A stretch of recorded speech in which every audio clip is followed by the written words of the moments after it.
아마 제 기억으로는 아마 1997년 한 기독교 월간지인 것 같아요. 제가 신학생 때 한 기독교 월간지에서 그때 당시에 그 장로교 하면 대표적인 교회 중에 하나가 영락교회인데, 여러분 한경직 목사님 아시죠? 한국인의 성자, 한국의 성자 한경직 목사님 목회하셨던 그 영락교회에서 은퇴하시던 이명수 목사님이라는 분이 이제 인터뷰를 하게 되었습니다. 그 내용을 이제 월간지에 실은 거예요. 근데 그 인터뷰에서 아주 인상적이었던 것이 마지막 질문이에요. 기자가 임 목사님에게 질문을 던졌는데, 무슨 질문을 던졌냐면 목사님은 왜 예수님을 믿으십니까? 이런 질문을 던지신 거예요. 목사님은 왜 예수님을 믿으십니까? 여러분들은 왜 예수님을 믿으십니까? 나는 왜 예수를 믿는가? 이 질문에 이명수 목사님이 대답이 자유하는 사람이 되기 위해서입니다 그랬어요. 자유하는 사람. 그 글귀를 보면서 역시 영락교회 목사님은 다르구나. 기독교 신앙의 정곡을 아주 단순하고 간략하게 짚으셨구나. 진리를 알지니 진리가 너희를 자유롭게 하게 하리라. 오늘 우리의 삶에 그 은혜가 있기를 축복합니다. 우리가 예수님을 믿는 이유는요, 죽어서 가는 저 하나님의 나라만이 아니라 오늘 이 땅의 내 삶 속에서 이 세상에 매이지 않고 이 세상의 종로로 타지 않고 자유인이 되어서 하나님의 천국의 은혜로 오늘도 기쁘고 행복하게 살아가는 것, 이것이 우리가 추구하는 구원의 은혜인 줄로 믿습니다. 그 중고등학교 학생들이 종종 묻는 질문이 있어요. 그건 뭐냐면, 목사님, 우리 옛날 조상님들은 구원 받았나요? 예수님을 모르잖아요. 예를 들자면 세종대왕은 구원 받았나요? 이런 거 물어보는 경우가 있어요. 그럼 너는 왜 세종대왕이 구원 받았다고 생각을 하니? 하면은 좋은 일을 많이 했잖아요. 훈민정음도 창제하시고 많은 좋은 일들을 많이 했으니까 세종대왕은 구원받아야 되는 거 아닌가요? 이렇게 물을 때가 있어요. 근데 그 물음에 오류가 하나 있어요. 그건 뭐냐면, 업적을 남기면 그것이 구원받는다라고 생각을 하는 거예요. 근데 여러분, 이 업적과 그 사람의 됨됨이 삶하고는 다릅니다. 제 친구 목사님이 그 기독교 TV 방송 같은데 자주 나오는 감리교 대표적인 목사님 중에 한 분인 교회에 부목사 생활을 하고 있습니다. 30대 초반에 그 교회 부목사가 돼가지고 지금도 부목사입니다. 그러니까 거의 한 20년가량 그 훌륭하신 목사님 밑에 지도 아래 부목사 생활을 하고 있잖아요. 한 번은 몇 해 전이긴 해요. 만나서 동기 모임에서 만나서 이야기하다가 제가 그런 얘기를 했어요. 야, 부럽다. 너는 그렇게 훌륭한 목사님 밑에서 목회를 배우고 같이 하니까 얼마나 좋으냐. 부럽다. 그랬어요. 그랬더니 그 친구 목사님 하는 말이 뭐냐면, 겪어봐. 겉으로 보기에는 훌륭해 보이는데 겪어보라는 거예요. 그 방송에서 말하긴 뭐하지만 세종대왕 훌륭하신 분이시죠. 근데 또 한편으로 보면 또 여성을 많이 좋아했어요. 그래서 아내가 6명입니다. 자녀가 22명이고. 아니, 왕은 아내가 6명이면 되고 평민은 아내가 6명이면 안 되고 그런가요? 하나님 앞에서는 다 똑같은 거예요. 솔로몬은 아내가 1000명이야. 그럼 누구는 1000명 거느려도 구원받고 누구는 1명, 2명 하면은 그걸로 걸리고. 그렇잖아요. 그래서 우리가 그냥 객관적인 세상적으로 보이는 겉모습만 보고 그 사람의 구원을 판단하는 것은 오류입니다. 그러면 그렇다고 해서 예수님을 이름도 들어보지도 못했던 분들은 그러면은 구원받지 못했는가? 성경이 거기에 대해서 답을 제대로 해주지를 않아요. 왜냐하면 성경의 관심이 거기에 있지 않기 때문에 그렇습니다. 성경의 관심은 죽은 자에게 있는 게 아니라 살아있는 자에게 있는 거예요. 성경의 관심은 심판하는 것이 아니라 오늘 나를 구원하시는 겁니다. 그래서 성경의 의도는 오늘 내가 예수님 믿고 구원받는 것이 성경에 기록된 목적인 거예요. 그러니까는 죽은 자들에 대한 이야기는 성경에서 말하는 그런 큰 중심 주제에서 벗어난 관심 밖의 일입니다. 그러나 우리가 교리가 아니라 교리를 내려놓고, 교리라는 거 아시죠? 교단에서 만든 이론, 그 교리가 아니라 성경에 우리가 집중하게 되면 우리가 몇 가지 힌트를 얻을 수가 있습니다. 우선 사도행전 17장 30절의 말씀인데 우리 같이 봅니다. 같이 읽어볼까요? 시작.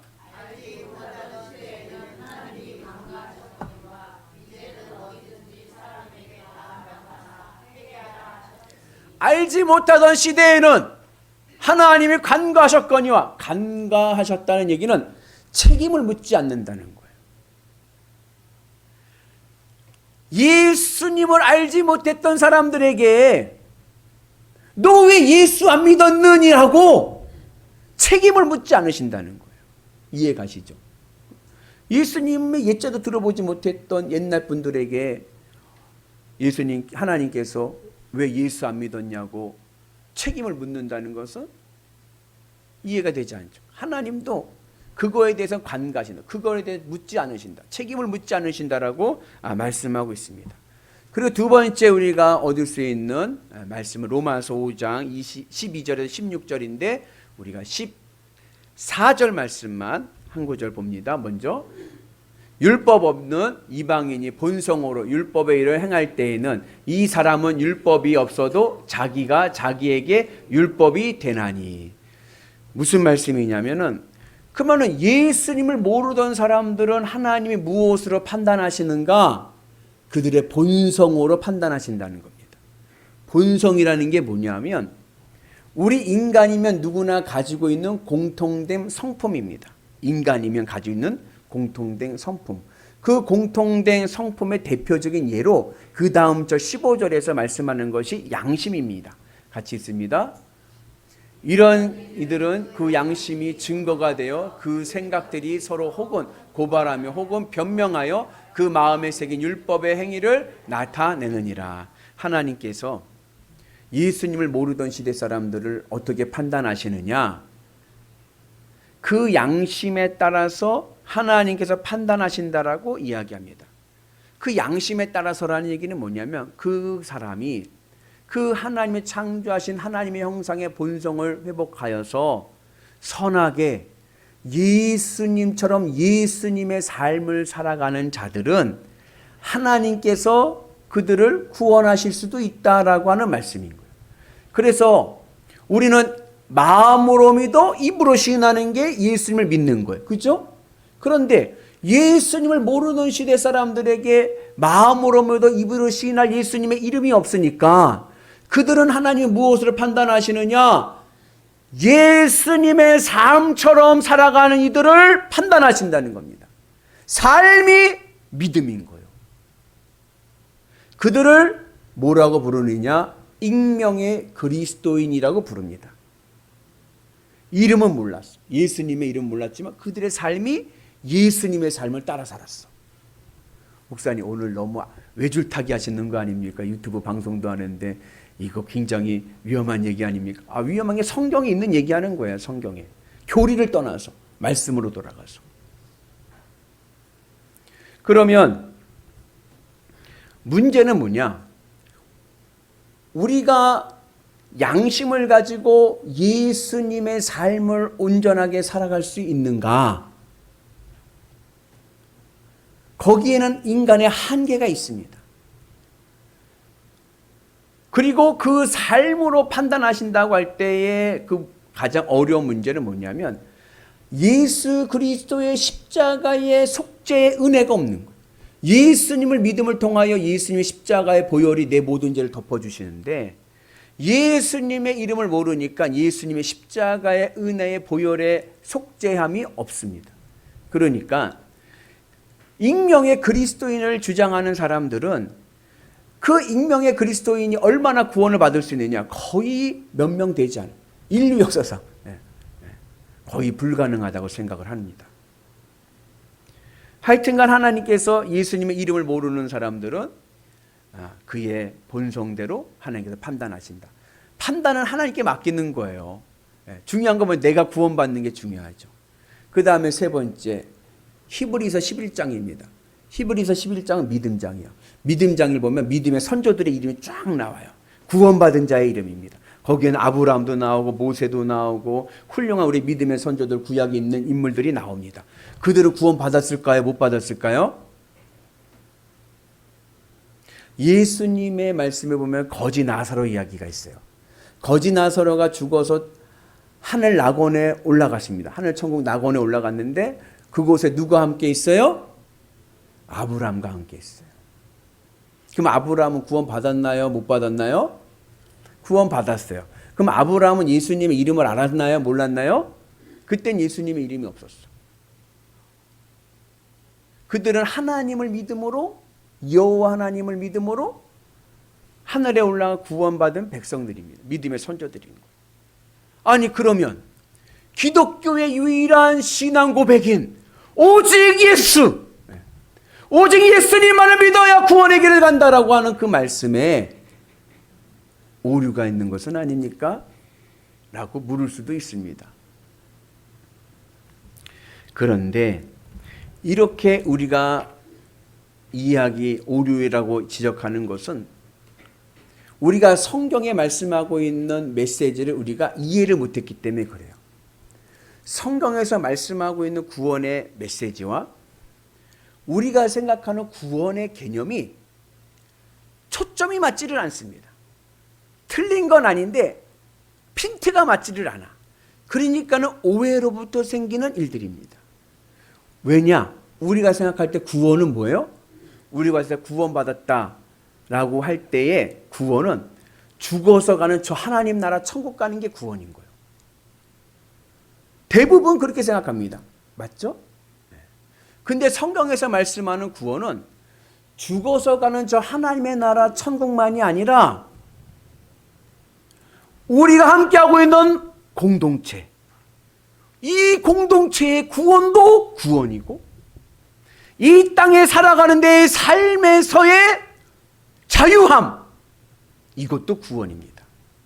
그러니까 성경에서 말씀하는 구원은 단순히 죽어서 가는 천국만이 아니라 오늘 이 땅에서 내 삶이 자유하고 있느냐, 내 삶이 구원을 받고 있느냐, 그리고 나와 함께하는 공동체가 구원의 공동체이냐, 그리고 죽어서 하나님 나라 들어갈 자신이 있느냐, 전인적인 구원을 말씀하고 있습니다.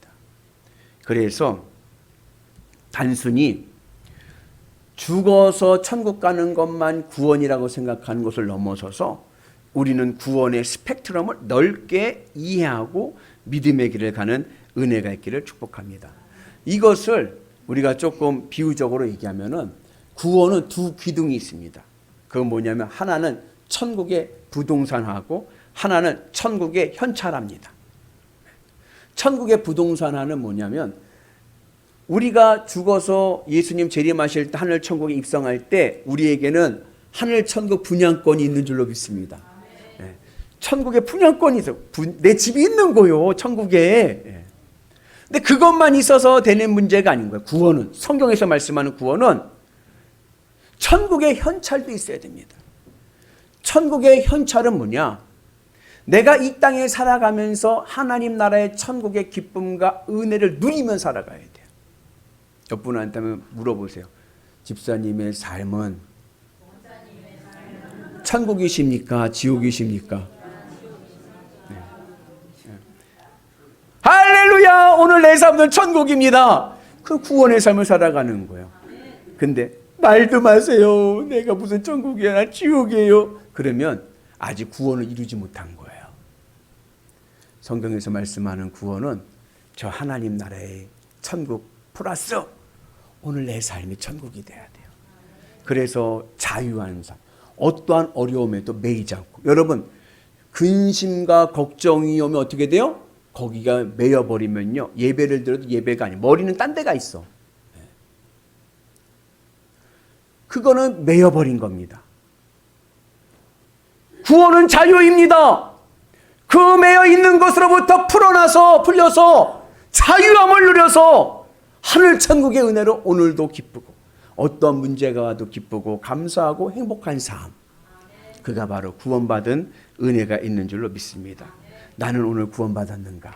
오늘 나는 지금 내 삶이 주님으로 기쁘고 행복하고 만족하며 살아가는가?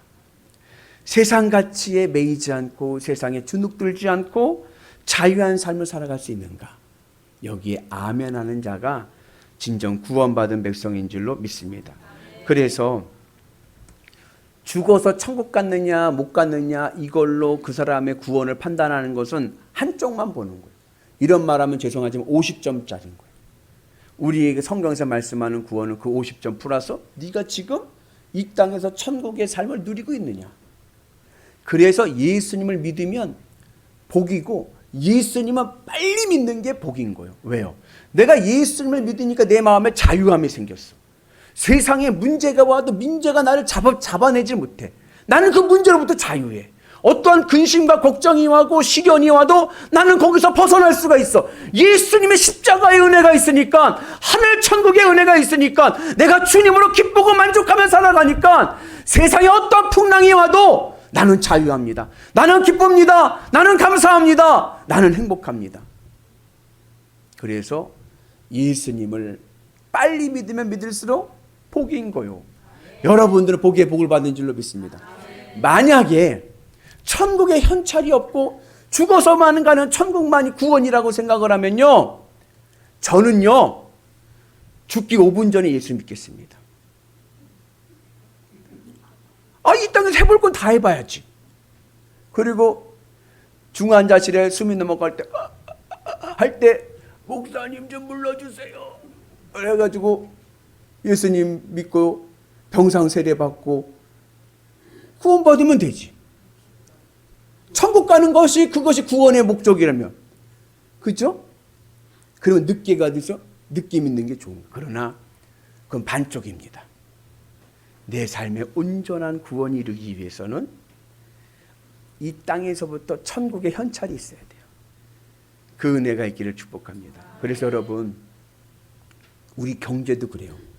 부동산만 있다고 해서 경제가 돌아가는 게 아니야. 현찰이 좀 있어야 돼요.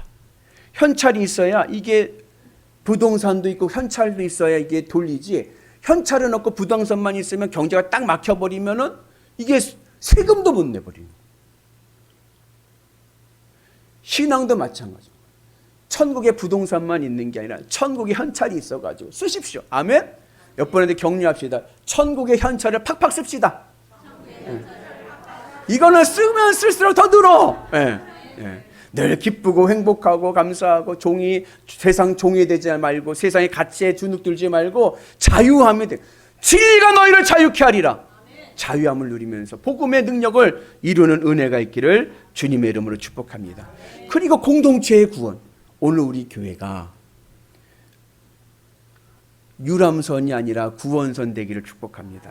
그래서 성경에 처음으로 나오는 구원의 개념이 무엇이냐면 출애굽이에요. 출애굽. 공동체의 구원을 얘기합니다. 이스라엘 백성들이요, 애굽에 종살이를 했어요. 노예 생활을 했습니다. 애굽에 매여 살았습니다. 그들은 하나님께서 구원하셔서 출애굽하셔서 구원 공동체 되게 하신 거예요. 그리고 광야에서 어디를 이끄셨습니까? 시내산을 이끄셨습니다. 시내산에서 하나님과 언약을 맺으면서 하나님의 백성, 언약 백성이 되었습니다. 그리고요, 성막을 지었습니다. 그리고 예배를 드리기 시작했습니다. 구원 공동체가 언약 공동체가 되고, 그리고 예배 공동체가 되었습니다.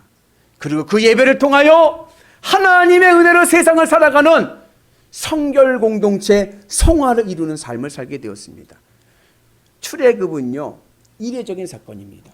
여러분, 예수 믿는 사건은 이례적인 거예요. 그렇죠? 내가 예수를 믿는 건 이례적인 거예요. 근데 여러분, 예수님 믿고 그 믿음 다음에 죄를 안 짓던가요? 예수님 믿어도 때로는 막 욕할 때도 있고 화날 때도 있고 또는 잘못된 것을 할 때도 있고 죄를 질 때가 있어요. 그럼 그때 그 죄는 어떻게 할 거예요? 어떻게 할 거예요? 그래서 예배가 있는 거예요. 예수 믿는 사건은 이례적인 사건이고 이례적인 구원이고 예배는 그 이례적인 구원을 영원히 이끌어가는 영속적인 구원이 됩니다. 그래서 우리가 예배드릴 때 사죄, 회개 기도하고 그리고 말씀을 듣고 결단하면서 다시 한번 일어서는 다시 한 번의 은혜가 있는 줄로 믿습니다. 그래서 우리가 주님의 은 안에서 우리의 공동체가 구원 공동체, 이곳은요 천국 잔치가 될 줄로 믿습니다. 우리 교회가요 천국 모델하우스 되기를 주의 이름으로 축복합니다. 그래서 늘 주의 사랑으로 기쁨과 감사가 넘쳐나고 또 오늘 내 삶 속에 천국의 은혜가 넘쳐나서 하나님의 은혜로 늘 기쁨과 감사가 넘쳐나서 천국의 현찰을 팍팍 쓰시고 나중에 천국 부동산 분양권 받았으니까 입주하셔서 하나님의 은혜로 온전한 구원을 누리는 은혜가 있기를 주의 이름으로 축복합니다. 이것을 오늘 요한복음은 아주 간략하게 한 줄로 말씀합니다. 진리를 알지니 진리가 너희를 자유하게 하리라. 이 안다라는 얘기는요, 진리라는 말은 영원히 변함이 없는 기쁨과 만족의 대상입니다. 내 삶에서 영원히 변하지 않는 기쁨과 만족의 대상은 성부, 성자, 성령 하나님 삼위일체 한 분밖에 안 계신 거예요. 성부, 성자, 성령 삼위일체 하나님으로 내가 기쁘고 만족하며 살아가는 것, 그것이 아는 겁니다. 이 안다라는 단어는 머리로 하는 게 아니에요. 경험으로 하는 거예요. 체험으로 하는 거예요. 바울이 다메섹 도상에서 부활승천하신 예수님을 만났습니다. 인격적으로 만나면서 바울의 삶이 변한 거예요. 오늘 우리가 주님을 만나는 은혜가 있기를 축복합니다. 주님을 알아서 내 경험적으로 체험적으로 주님과 뜨거운 만남을 통하여 깨닫고 알을 통하여 주님으로 기뻐하면서 살아가는 은혜가 있기를 주의 이름으로 축복합니다. 그래서 이제는 세상의 종로를 타지 마시고 환경에 탓하지 마시고 어느 형편에서도 주의 은혜로 늘 기쁨의 삶을 사셔서 구원의 삶을 온전히 이루는 은혜가 있기를 주의 이름으로 축복합니다. 이것을 저에게 적용을 하면 이런 거예요. 제가 구원받은 목사라고 한다면 여러분 예배당에 오늘 이 자리가 꽉 찼어요. 그러면 제가 기쁠까요? 기쁠까요? 기뻐가지고 이만큼 나고 날라다니겠지 막. 그죠? 근데 그 다음 주가 됐는데 예배당에 딱 한 명만 오고 아무도 안 왔어. 그러면 제가 기쁠까요? 기쁠까요? 기쁜 거요. 왜요? 난 여호와로 말미암아 즐거워하리. 난 여호와로 말미암아 즐거워하리. 한 영혼이라도 나에게 맡겨주셨으니 난 기쁜 거요. 그 다음 주가 됐더니요 아무도 안 왔어. 기쁠까요? 기쁠까요? 기뻐요. 왜요? 성령님께서 나와 함께 계시니 내가 무엇이 부족하리요? 주님으로 기뻐하는 거예요. 아무도 안 왔지만요 주님 나와 함께 계시니까 저는 감사합니다. 그리고 아무도 없는 강단에서 목청 높여 설교하는 겁니다. 이게 구원받은 목사. 구원받지 못한 목사는 교인들이 마득 오면 좋아가지고 막 하다가 교인이 한 명밖에 안 오면 오늘 예배 쉽니다. 직장 생활을 할 때 어떨 때 일이 잘 돼가지고 하루에 일당 100만 원 얻을 때가 있어요. 기쁘죠? 와 100만 원이다 기쁩니다. 근데 그 다음 날은 10,000원밖에 못 벌었어. 그래도 기쁩니다. 왜요? 난 여호와로 말미암아 즐거워하리. 주님으로 기뻐하기 때문에 그런 거예요. 그 삶이 자유한 삶입니다. 진리를 알지니 진리가 너희를 자유롭게 하리라. 이 주님의 말씀이 오늘 내 가슴팍에 새겨지는 은혜가 있기를 주님의 이름으로 축복합니다. 그 어느 목사님의 이야기예요. 이 목사님의 아들이 셋이 있는데 막둥이가 늦둥이에요. 그래가지고서 얼마나 귀엽겠어요. 늦둥이. 아이들은 이제 중학교, 초등학교 다니는데 그때 난 아이니까 얼마나 이뻐요. 근데 이 아이가 2살이 넘어가면서 이제 말을 배우는데 그 말 단어들을 배우는 단어 중에 하나가 천원입니다. 천원이라는 단어를 애가 알게 됐어요. 어떻게 알게 됐느냐? 아버지가 이제 애들 셋이니까 큰애한테 1,000원짜리 주면서 야 가서 뭐 사 먹어라 그러면 1,000원 주면은 이 큰아이가 그 애들 막둥이를 안고 가게 가서 사탕도 사고 과자도 사갖고 애 입에다 넣어주니까 그러면서 이 아이는 뭘 알았냐면 1,000원의 가치를 한 거예요. 아 1,000원만 있으면 가게 가서 맛있는 사탕도 먹고 초콜릿도 먹는구나. 1,000원의 가치를 알면서 배운 말이 1,000원입니다. 하루는 목사님께서 신방을 가려고 준비하고서는 이제 나가려고 현관문을 나가서려고 하는데 이 늦둥이가 아빠의 가는 길을 막았었어요. 딱 그러는 거예요. 그러니까 아버지가 얼마나 귀여워요. 이것 봐라. 그러더니 아버지가 눈이 딱 마주치니까 아이가 손을 딱 내면서 외칩니다. 1,000원. 통행료 내라는 거예요. 통행료. 1,000원 내라는 거예요. 아이고 얼마나 이뻐요. 꼬맹이가 1,000원 이러니까. 아버지가 혼을 내야 되는데 혼을 내지 못하고 너무 귀여우니까 알았다. 아빠가 오늘 1,000원 줄게 하고 지갑을 열어서 지갑을 딱 열었는데 아이고 1,000원짜리가 없네. 어떻게 하시겠습니까? 보니까 5,000원짜리가 하나 있는 거예요. 이 아버지가 큰 마음 먹고 5,000원짜리 탁 빼가지고 너 오늘 수주 맞았다. 그리고 그 아이 손에다 5,000원을 탁 올려놨어요. 그때 5,000원을 받은 아이는 난생 처음 5,000원짜리 본 거예요. 그동안 1,000원짜리만 봤는데 5,000원 한 번 보고 아버지 한 번 보고 5,000원 한 번 보고 아버지 한 번 보고 그러는 거예요. 눈이 이만해져가지고 그 모습이 또 아버지 보긴 어때요? 얼마나 귀여워요. 그래도 웃었어. 너무 웃겨가지고 웃었더니 이 아이는 그걸 오해한 거예요. 그러면서 아버지가 나를 조롱하고 있다고 생각을 한 거예요. 그래도 받던 손 5,000원을 내던지면서 1,000원! 1,000원! 하면서 뒤집어져가지고 막 그 땡깡을 부리는 거예요. 1,000원!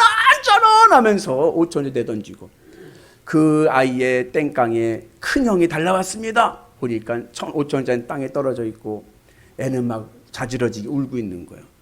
그 5,000원짜리를 주워다가 그 늑동이 맞둥이에게 손에 얹어놓으면서 달랩니다. 형이 정렬아 이거 5,000원이다. 1,000원짜리가 5개 있어야 이거 되는 거야. 이게 더 큰 돈이야. 설명을 해주는데 이 아이는 도저히 알아듣질 못하는 거예요. 그러면서 형이 다시 손에 5,000원 줬던 것을 또 내던지고 1,000원! 1,000원 하면서 우는 거예요. 여러분 5,000원의 가치를 모르는 아이는 1,000원에 집착할 수밖에 없습니다. 그러나 5,000원의 가치를 아는 아이는 1,000원으로부터 자유합니다. 하나님 나라를 보지 못한 자는 이 땅에 매여 집착할 수밖에 없습니다. 그러나 하나님의 나라를 본 자는 이 땅에서 자유합니다. 어떠한 어려움이 오고 어떠한 고난이 와도 나에게는 예수 그리스도 주의 십자가의 보혈의 은혜가 있기에 하늘 천국 오늘 내 삶 가운데 임해서 우리는 항상 기쁘고 행복하고 감사한 삶을 살게 될 줄로 믿습니다. 오늘 우리의 삶이 그러한 하늘 천국의 구원을 이루는 은혜가 있기를 주님의 이름으로 축복합니다. 우리에게는 천국 분양권이 있습니다. 이제는 천국의 현찰도 팍팍 씁시다. 아멘. 늘 항상 기쁘고 감사하고 행복하고. 제가 중학교 때 부흥회 때 참석했을 때 들었던 내용이에요. 그 목사님 성함이 제가 정확히 지금 생각이 안 나는데 이 목사님이 그런 얘기 하셨어요. 이 목사님 군목으로 월남전에 참전을 하셨습니다. 근데 미군으로 간 거예요. 미군 카투샤. 근데 월남전 참전할 때 뭘 하나씩 줬냐면 카드를 하나씩 준 거예요. 카드를. 그게 뭐였냐면 크레딧 카드 같은 거예요. 포인트 카드. 근데 이분은 우리 그때만 월남전에 신용카드가 어디 있습니까? 카드가 뭔지를 몰랐죠. 그러고서는 이제 거기서 이제 캠프에서 이제 미군 같이 캠프에서 있는데 이 목사님은 이 카드의 효과를 모르니까는 주는 밥 3끼만 먹는 거예요. 그래서 밥 3끼만 먹고는 배가 고픈데 미군들은 가서 어디 바에 가서 음료도 사 먹고 아이스크림도 사 먹고 뭐도 하고 하는데 부러워 죽겠는 거예요. 이 목사님이. 그래갖고 하루는 옆에 있던 동료 미군에게 부탁을 한 거. 야, 나도 오늘 저 바에 데려가줘서 나도 뭐 좀 하나 사주면 안 되겠냐? 내가 너무 배가 고프다. 이거 밥 새끼로는 너무 어렵다. 배고프다. 그랬더니 그 미군이 그러더래. 야, 너 이 카드 안 받았어? 받았지? 야, 이거 받았으면 그냥 카드 내면은 그냥 다 주는 거야. 그걸 몰라가지고. 그 다음부터 어떻게 해요? 이제까지 못 썼던 것까지 다 쓰느라고. 실컷 썼다는. 여러분 지금까지 천국의 현찰을 못 쓰셨죠? 이제 팍팍 씁시다. 아멘. 어떤 어려운 가운데서도 난 여호와로 말미암아 즐거워하리. 난 여호와로 말미암아 즐거워하리. 기뻐하고 자유한 삶을 살아가셔서 늘 행복한 은혜가 오늘 우리 가운데 임하기를 주님의 이름으로 축복합니다. 그래서 세상이 나를 행복하게 하는 것이 아니라 예수님을 믿었기에 내가 행복합니다. 예수님을 믿으면 우리에겐 자유함이 있습니다. 어떠한 어려움과 고난과 역경에서도 우리는 감사하고 기뻐할 수 있는 자유함이 있습니다. 오늘 그 은혜가 우리 가운데 임하기를 주님의 이름으로 축복합니다. 예수 믿는 자의 특권은 뭐냐? 환경에 영향받지 않고 천국의 은혜로 오늘도 날마다 기쁨의 삶으로 승리하는 은혜가 있게 된 줄로 믿습니다. 바라기는 우리의 삶이 늘 천국의 은혜로 구원의 삶, 자유함의 삶을 살아가시는 위대한 성도들 되시기를 주님의 이름으로 축복합니다. 진리를 알지니 진리가 너희를 자유롭게 하리라. 할렐루야.